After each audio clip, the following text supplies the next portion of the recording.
Samta boy. Pa, ama hindi dem. Hello, sir. Naum, intung ro na. So David IS training chu noi fe ding. Oh, sir. Latharin fairing katia. So David ipasa nga chu ang limom de. Na phlang wal IS in chu training ne che chu. Kung tarole bukat hul gabanta. Sarole ba fa ngai tiu. Na ke khan irul pa jesia le rolun phunga faro ka ti le lak annom si da. Lida hinga umringa tel hichu hokong ml khomi ken jasia chu wasil katil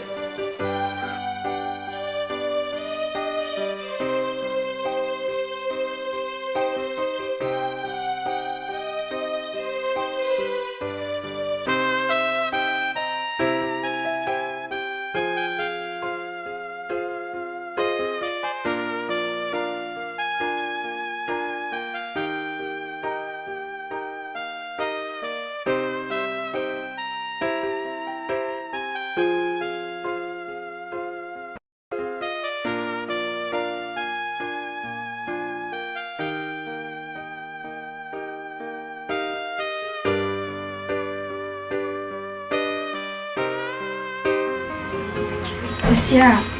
ngon he, amak kobel, eita dinga cha eiti hai kong he, eita dinga lau ni kerna, eita dinga eiti lau hai kong he, toma lau tu laksi, beisai na hijuk thakan tak kobel.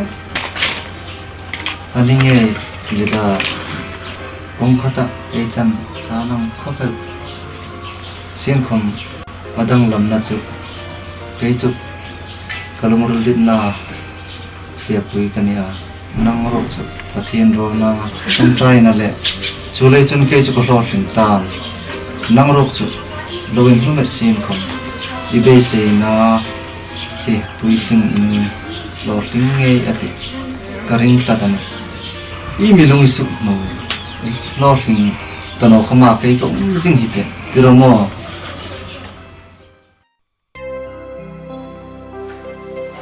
Ba, karulain ka trading fairing farewell mi nei puituma imiti dingan intia zanga bel mi opetala Boy sang khat chu pel ro. Boy kulin zindingina. Poisa mangdan thim ro. Mungin loi fat ro na chu. Ana zanga amin hi lai sang khat lai mi pek puya. Poisa hom tho vele kul fe dingani boxi. Zanga amin ya sang khatai pek chu income ni lo atlang wal pakat zinga IS training ding nau phat choi nei income ni lo wa sang khat Jesia kering nekin kaming kacan chen lo ret baga asuna zana ka best friend puinu in amiril chu ehe singpui eni hello fel di mani jasia film tho nota inthung ro poilo wa nang ni kangai tu chewa kati ana hello nu Udavet na uwa ka umno ni ngati asong ting hangkai ro animo anla ka hangkai Hungar. o kafe ka hunghal pui ichunga kanunga sen tap Imata hing lom rol mel tha singpui lo nei jinga imata imi lon muter vat no milon muter vat la chu hing chen hi eleng tadin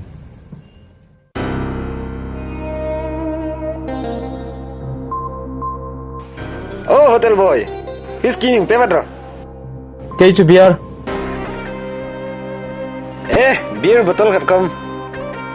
indi dit order ro Vaijan chu zilia le kan in thelom nei ton tak dengan ni zai chu ngai jong bonu mel ta ding hoya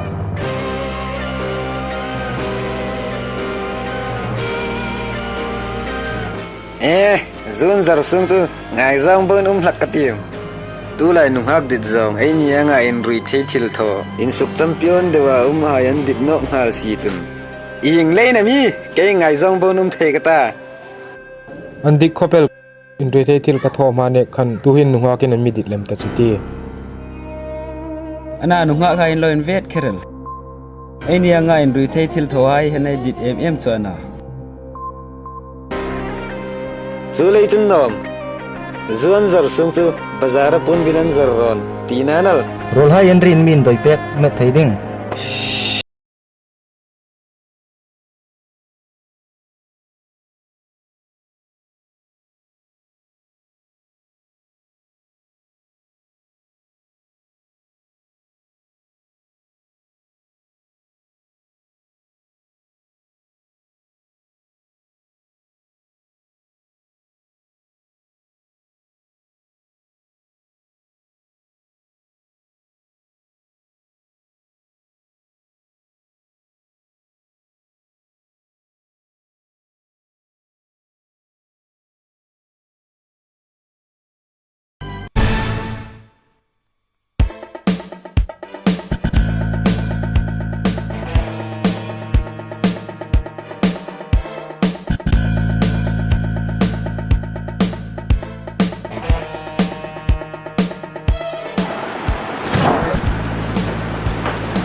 Saya John.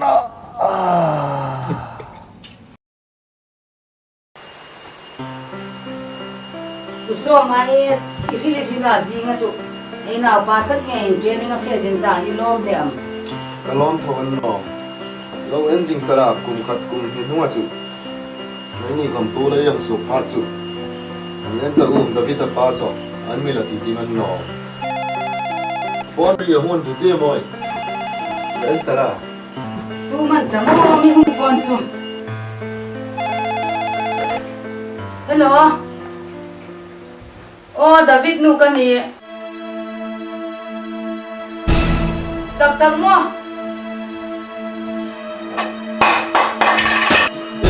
Moi. nu im jangan ta pa ni no kan nu hi man jangan na Ni man ta le moi. Nok thei do. Phong chui ko ti lo ye. uso mana ai naw pa a in thlan song na ding chun chung zat poisa chu mu ngai ding Ke si jira ni di mana na ana chu kutalak bok lo ing tira mai ngai tu ta ding zat chu lampui pakat ka ret ai ka di zor To peleng ti. usang chu ti lo lampui sen chu ai motor hi chui pa ku nun hum takana pui dang sen na chu An no le. Hi hin tho le ti. Azorin zor tok lovin. Khat. Bandan si le mai ta. Ai na pa de mi hi in tlan so phodai ta. Training a chun kirei ta. Training a hung zo officer a hung ni phat chun. Ai motor la dok thei ta no in la hom.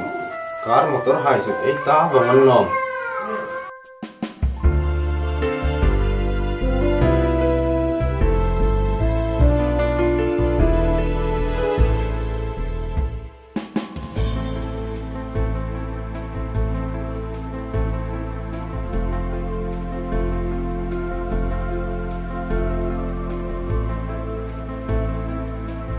asor pa hum hunan ta ita chin hel bang ta ngai tyo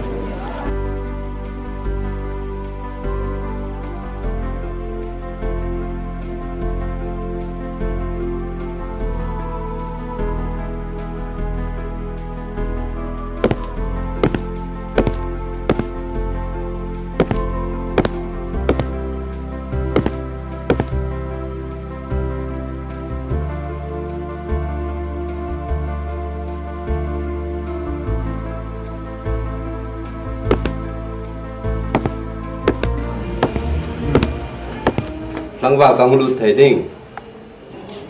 hulu tala ku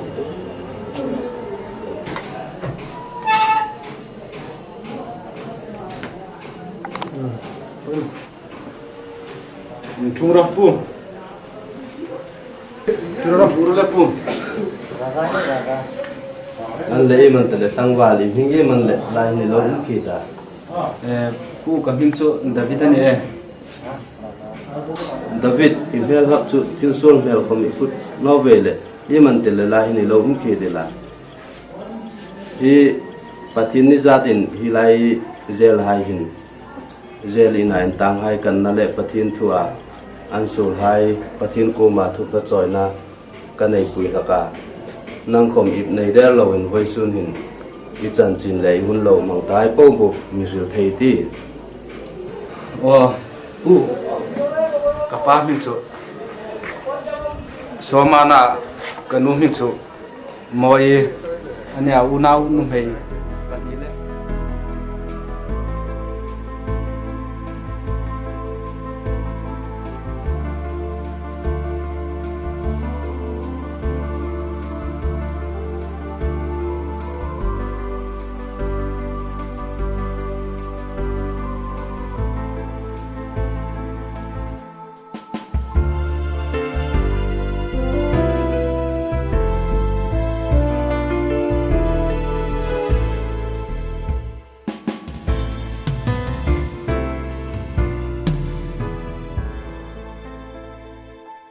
pu tu hin chu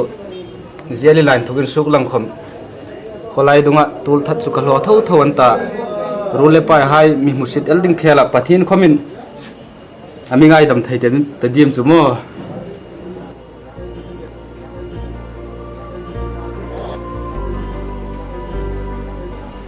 langwa David long chun tinor pathin in ngai dam thai no ing khum anei no a ei bible lu basic bunga chang som thum pahye yan chu mi sel hai chun doctor ngai no a mi rifoi se hai doctor ngai le ma mi fel hai lam dinga hung kan no a mi sol hai lama in sira in sim tir dinga hung kan lem alo ti lein nang khom isole simani chun pathin an ngai dam nom jing chen ti hi phela kanum bek bek ani lalpa ichunga thil ro pu takal kalau suk solani itu inhel dan kalau manga pa lusi takin ngai dam ro langwa la hun pathin ngai dam nom jing chen in sira isimani chun pathin an beijinga pathin in sira sim tu hiding in kotlin taka honga nangkhom isole simani chun thatakin simita chanchin trai khom filin ilasuk dingania isuk kherno ari khoma pathin rong holding tam taka uma zulai chun pathinin asan nom jing cha thang pui nom jing che ni o cartoon khong thotala tv thole fashion tv ngoti alem naka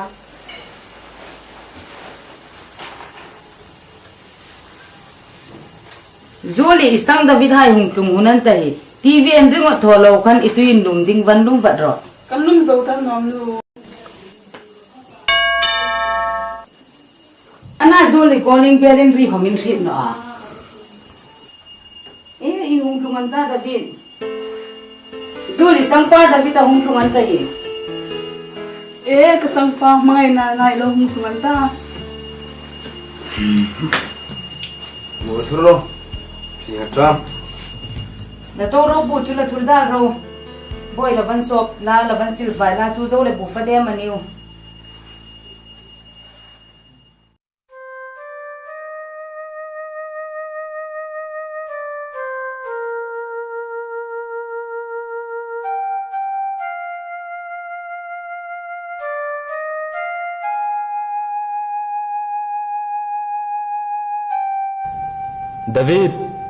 David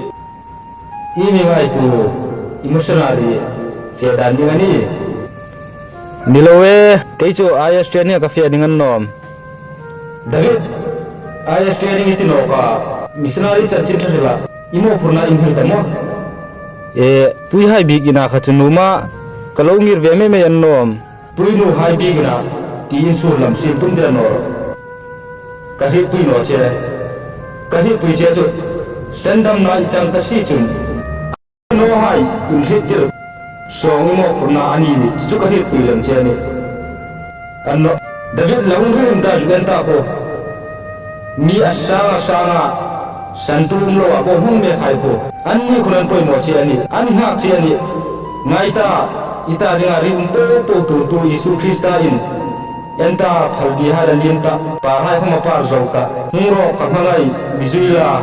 kasin ba sunjom ro tin ako jing cha nang lai moi na ko la subse anle banda mai loi phale dalpa ini ta bohong me khai kuning thul no ti sila je intira bidon ding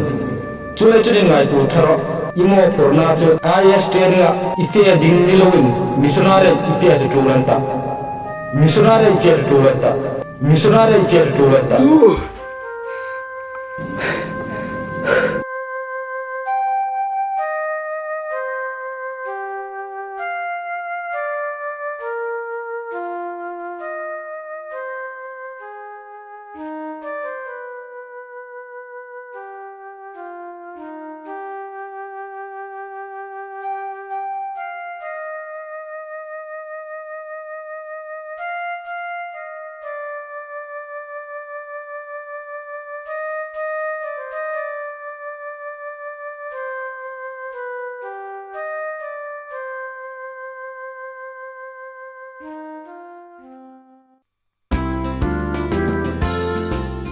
Vari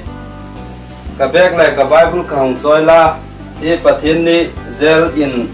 la fe hun ta hun choi mo deu la thang ati ung ro kot hong sa ni pui lo mo o lom ta lo David ana i lo hung an mo in chung la pathin ni tu re am ta mo zel ri re ta chu nang lak hi pathian ni thung le zial in ngot adang lak dil ding hello che inu mai le ina wai lak he thak ta lo che inu bon na ran hak hi em tik ba marai sik ding chunga chu ti dim ni ti le pathian zarin bi hain rong gol tu nan mi ru ta hi nang lak chun mi pap tum lo che naw hai le in sung ting hotel pastor no mai ding chun itin no de mun o ti dam ka ngai tu ka rong bol na mi pap la chu ti sa pum khat ai Bible in nu pa chu pum khat ni tia rong bol na mi topla ting nek na ra ting na ai rong bol na ra hai khom pathian zarin ara khom lam mungai ta ti chu ai be se na ani ni ti kaputi chun ti kani le jedina rong bol na ra chu kai kui kan te te he David kha kan in lat ve le ing ti nam i hong ki ta kan in chen chen i lo hung le imi ngai tu ta le kahung kan nasan che chupu chanchin thar hil missionary affair lungrul akan sing sata lampui la ihum ka hi sin chu lai chun lampui mi hil thai tak do yam ti ka tia kahung pan phim che ne chung chu ni mo ana is training affair kan in sim ti ri dam ka lo ri ta chunga missionary affair lo zu tum no bal chu missionary fe chu an tak ve le inu le pa hai nan phal ding che mani o pu ingang kong khom ni sin la ton chu missionary chanchin thar chun ka fe chu tul tho tho an ta kanu le pa hai phal no thun ta no pathin ku ma thu thlu na ka sim wang ta ton chu ka hung pan na san tak che chu dampui mi hil ka be se na mi hil no khama pu chanchin thar chun te dingin pathin ko la thu thlu na chu ka sim wang ta chung ni chun chu lom ta lo ni chu chan chen tha rong bol chu ei tho ding tak ani rimana chung ni chun zel la fe hun alo ni trep ta hi lam pu yang ti pe ta fe dan ding hai chu mo ang thun pe ta chung ni chu lang fe lem lang thang ati mo nang khom hung la to lan chung ro zel ina ai rong bol na ra ing tika me sik ding ai ti jing lai ara lom ta ke lai hang bu a he chanchin lom ta ke lai hai dong nok pa ya chu lein tu trum chu in zung ma in pathian pu ma tong trai na hun la hai lai reng ka te pathian pu ma tong trai na hun lai ai ti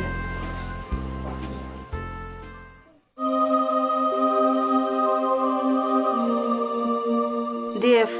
nang chu ai khu mak sana su ding ina thil thar mel thar hang mumita ikhu kho ma so bek dal thaya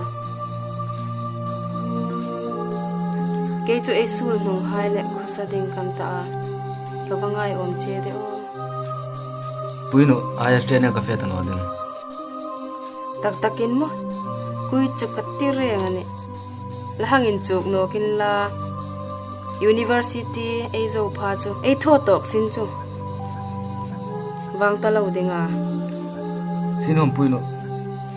missionary chanchin thar hela ka fe tum le manta de film tho no ro film ka tho no puino tak takin missionary a fe den thuluk na hom ka sim vonganta ana de ka mangai che ita imata imangai khom mishil lowin decision ilola ke la chu thukhat ni ro se dfk chu missionary a if ka num puino che ani alle puino khama la khan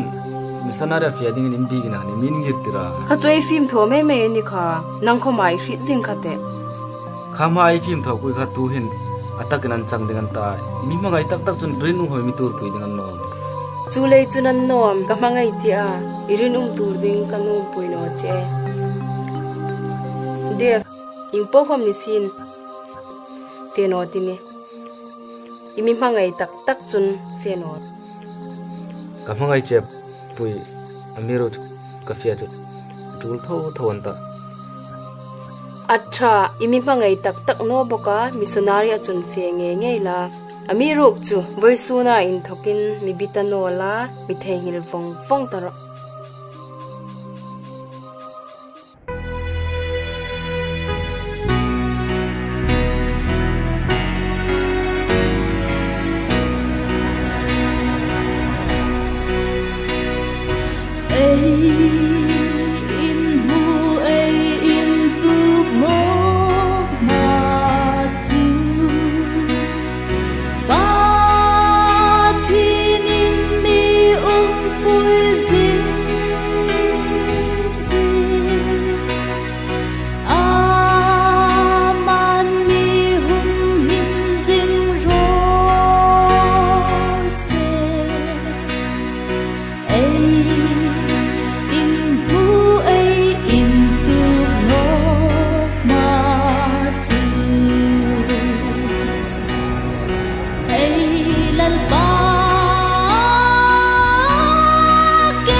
David boy thum no ding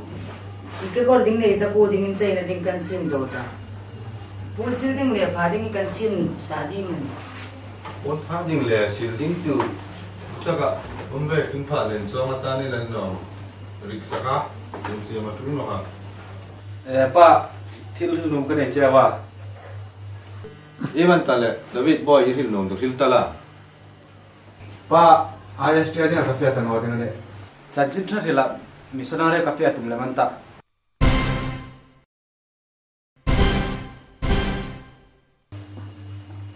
moi ina ba tom ri da David boy phim tho tho no ta e boy chung chu ni lung ri hung thleng dang la mela siang tul na pu ko i lo siang phong ta nu pa lung si takin bingai dam ro tu in chu ingang khom ni sin na chanchin thar hela chun ka fe atul tho tho anta anno boy enta iu isang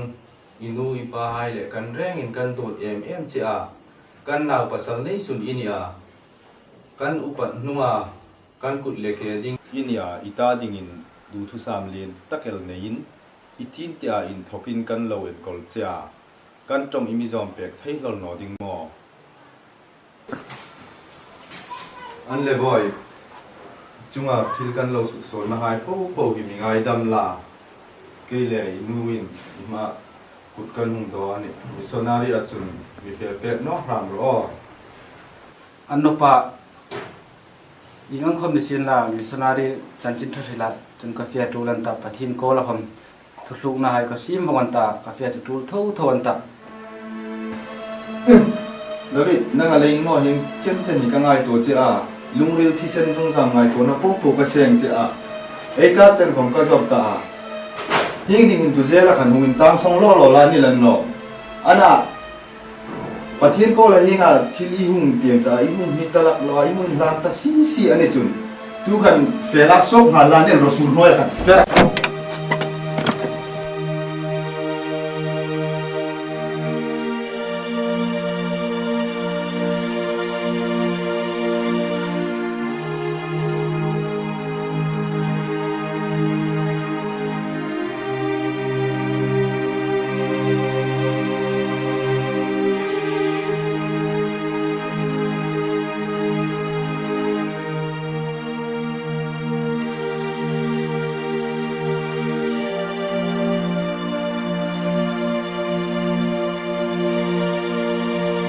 Pui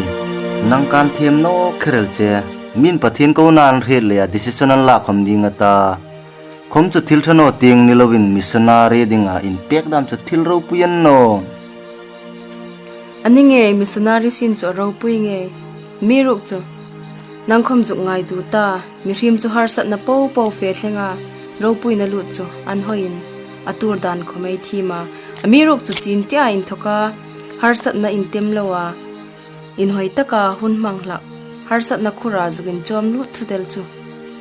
chuno ko ma hing thil hai hi shiphak der lowin sung tu na insang takela lowin mangai kan ni a tu hin hing hi chu amang ang talu ana pui missionary sin chu har sanarin nangot ngot 80 theino chung chu aloni khoma in mangai tak takani chun ahar san na hai khom ihlop lak dingan nom Jesia please hunta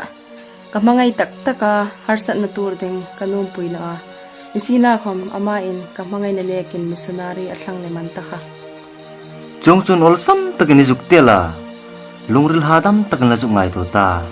anule pa hai khoma anrem ti puino ding chu ri sa ania thoda pui achan chen lawangai ven rim rimeite oya ke chu hung no ni apoino kei beken amiruk chu pui ikhosak dan hi ilan sir ding ani o cafe Jesia David ka ril pek la ka ngai no a mukhom hu tum tano bok kati David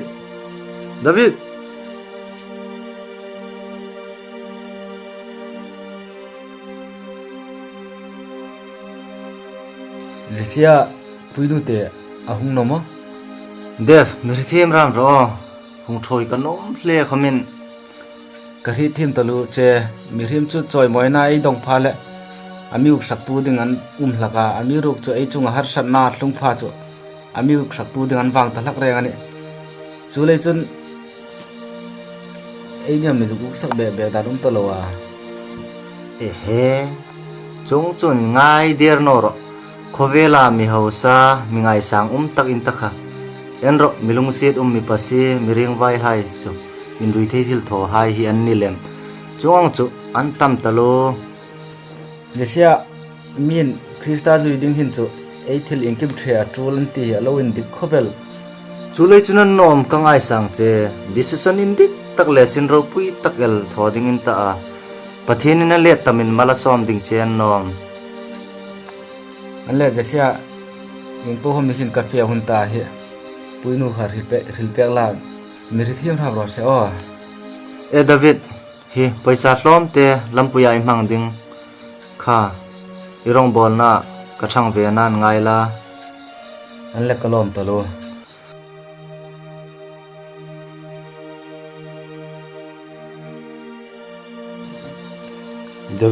David boy taka I fail dengan ta o pa cafe ding chan ta hi David an thei sen chu an le boy I paisa tlom te I mang ding ipenoro pa kachunga paisa tam tak ni siang ta tuhin chu pa hunta enta hi chi bai buk na in mi kamang khop chan mi pek ta pa nang in hi oya tinoro pa enta hi missionary ding kan ta sia intigam kan ule in jak kuman ding alo sok ding hi pha kan ta no tu le chun hi kan nei lai in pa mi la pe kham ro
ding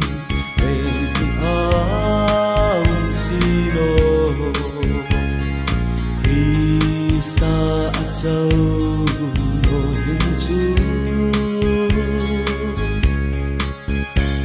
kalam pilo sho na hai chu mak san in lung ngồi ta kinh thế trên nhân duy ta ta chê bê đông lệ cha ta ca la đêm tu căng ai trăng quỳ tu căng ai kha phangin ka purik sin la không i thu hình i chui pe la i ren hu dan shithim thei ding in mal pa mi chang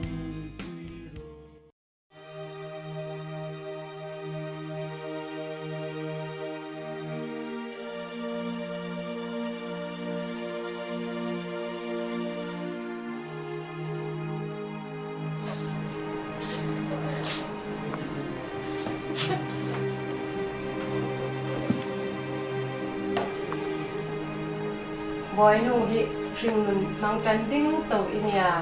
hinga ringlun khosto taka imangai di chu amangai tu che ilu le pa hi kan en ngam no che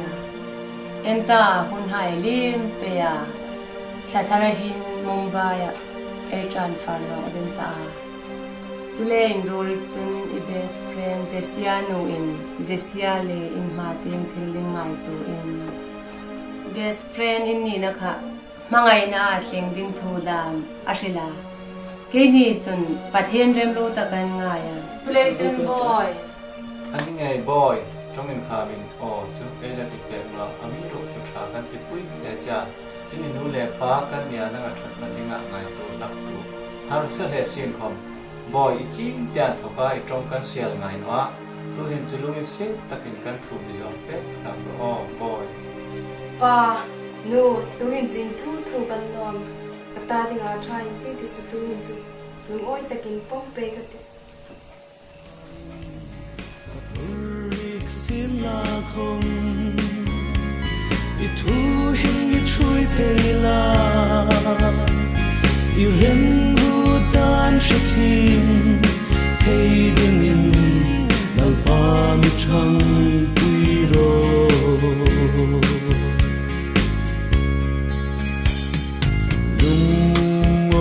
na ding rain aum sino Krista achau no hin chu kalam pilo sho na hai chu mak san in lung ngồi ta kinh thế duy tam ta chê bê đông lệ cha ta ca la đêm tu căng ai trăng quỳ tu căng ai kha phangin ka purik sin la không I thu hình I chui pe la I ren hu dan shithim thei ding in mal pa mi chang pui ro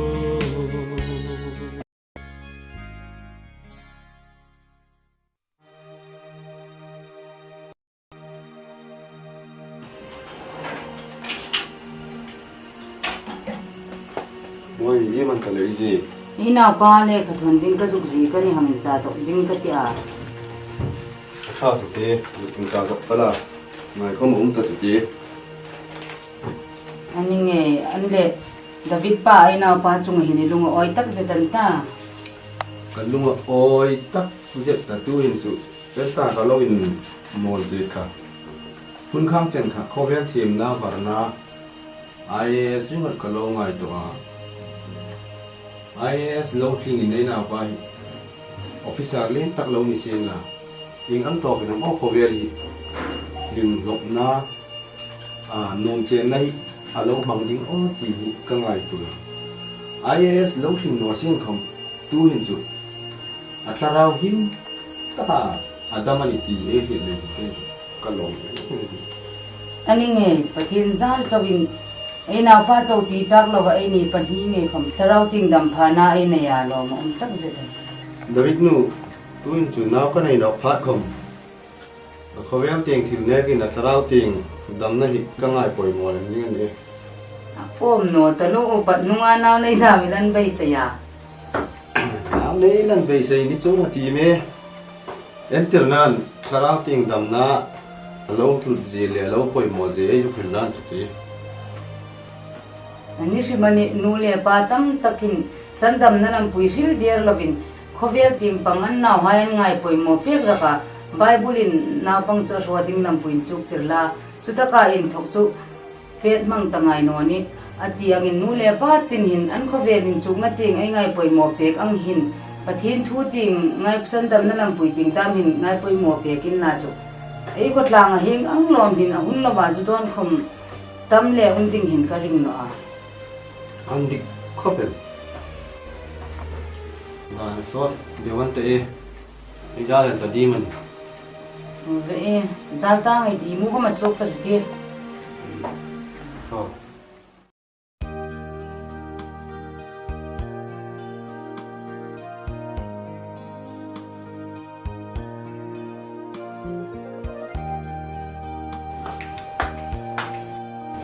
boy chan chin la mom tak no hon te te ning thu man ta le chong long lo ma chun chin long chu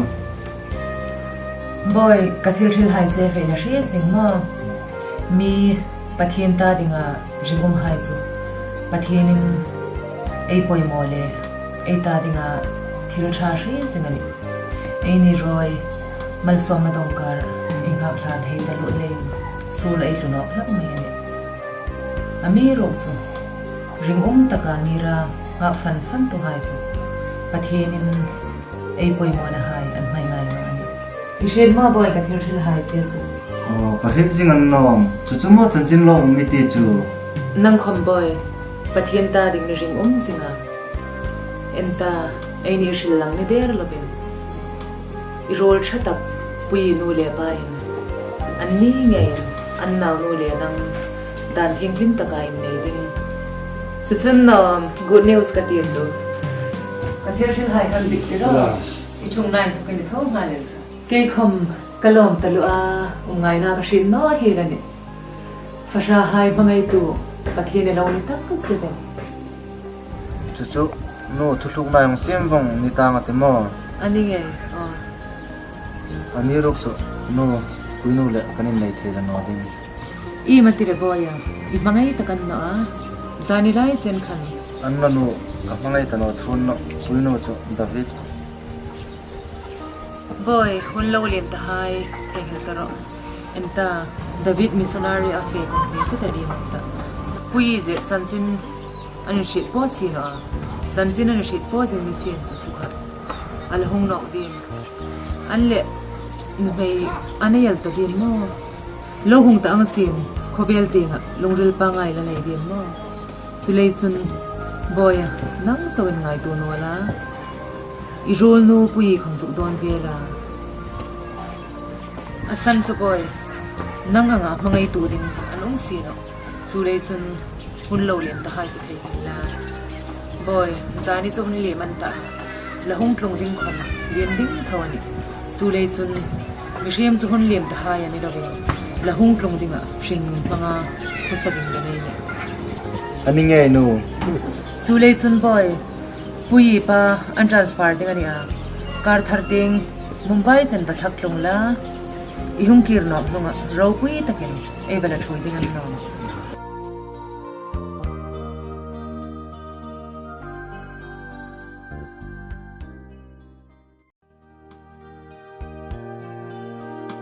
Anam along prathana kuri elo anam aphan bisas noi inke anam nang tum aphak nang pa mi pipo.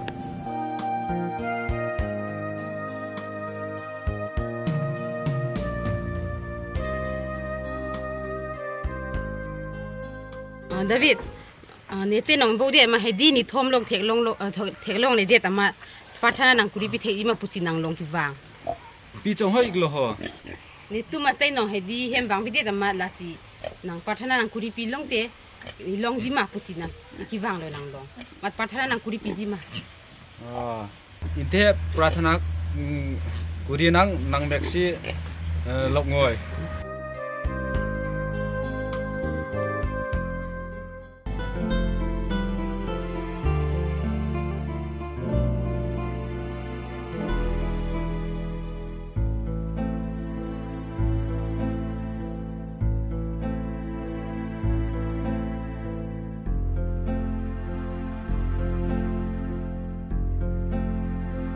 David, nang phan lu nang kito.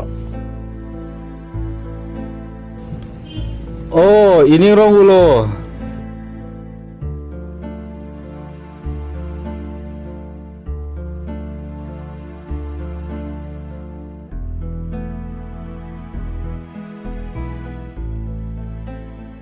Kanapa David di saktakin cibaile pathin zara damin irong bolna ihorling pe gabai saya lom katile a kaini khum kandam thlang singa chun pathin zar chavin ipa khum sandam na chi takin ahmin rita ichunga insirna le takel aneya muka rangha na che chun irol hai khum andam thlang singa puinu khum adam pain ala mangai jingche ami ruk chu puinu apa mombe ting an transfer ta tu hin December la hin puinu le anu khom apa na ting song ta dingin an fe dingana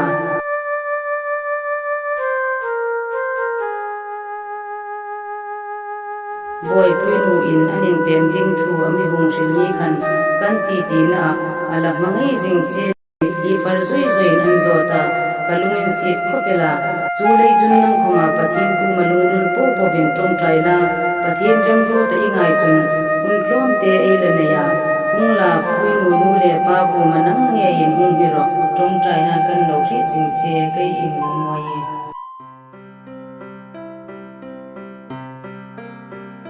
David aron kimi atum arnam along missionary hang warelo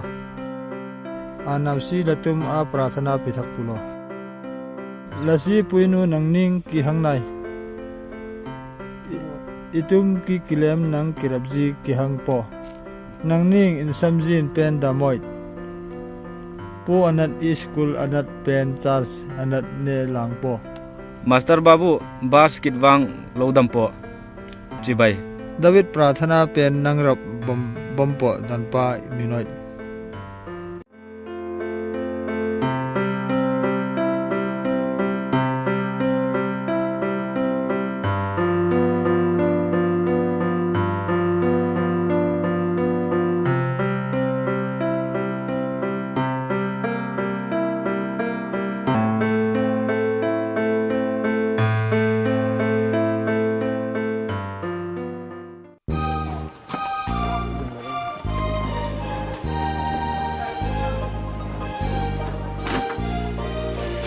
Nu ka fen ko. Nu ba ka sam da bida hung. Boy bunga ni kan lo ngai kan uta che yum no kan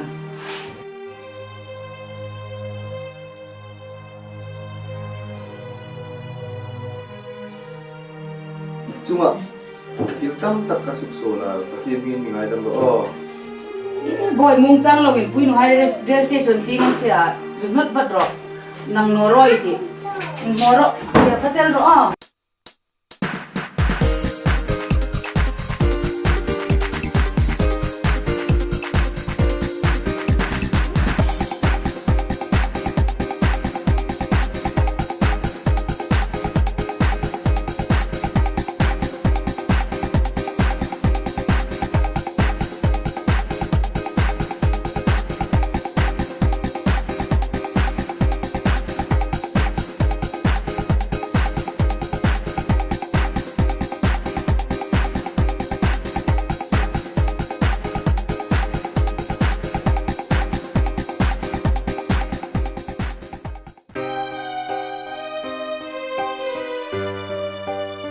anno Grace mikhap no ro kasung hai kum ting tlomin azia Lida nangan no pathin rona tong trai dinga min fui hlakha veisun hin pathin ring zo tanoni pathin rem ru na tu chen hin alan khelem jasiale pui anin nei ta khom ni lowa pathin in rem ru dan suklang no thim chilei chun Lida thosul paleite Hello? Hello, Michelle. Tun khola num. Jasia airport akanuma. Lida sarkar sinin banin afiatuma Grace lekan kapani. Lida kong peta. Lida Jasia na big num che. Hello? Isin maksanin mo ifiatum. Ho, Lida la fianore.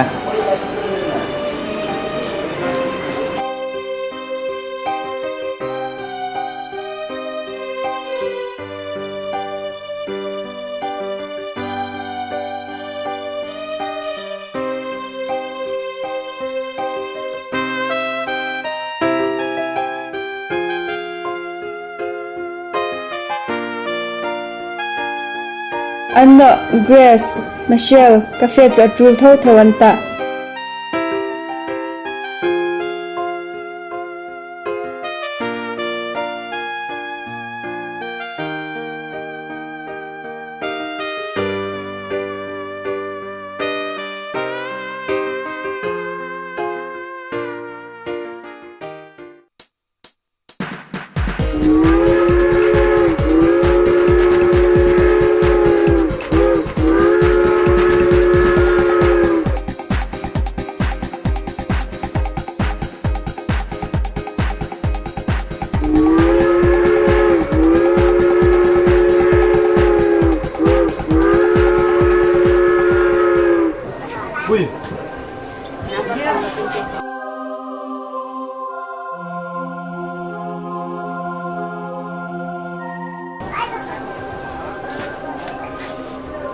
Nu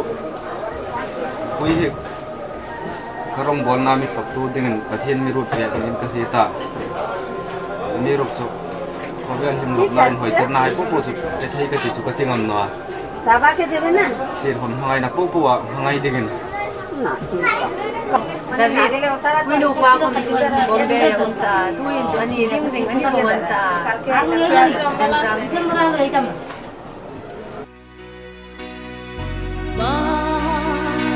Tinin mi pui zing rose Atla nuya min zotirin Mi tin amana mi zongsi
pui ka mangai che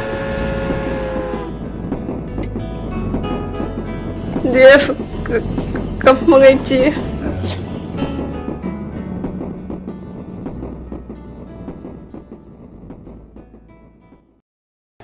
Ulida voicena invite ang cancel thaka ita dinga thilcha khom ani el thei. Thil tho dinga 80 hmin pe ko hi ita dinga thilcha ani num. Zulai chun nang khom pathi na ibung suk oil photla ita dingin hadamna ani dingani. Ulida long thungla ipa dingla lang kate.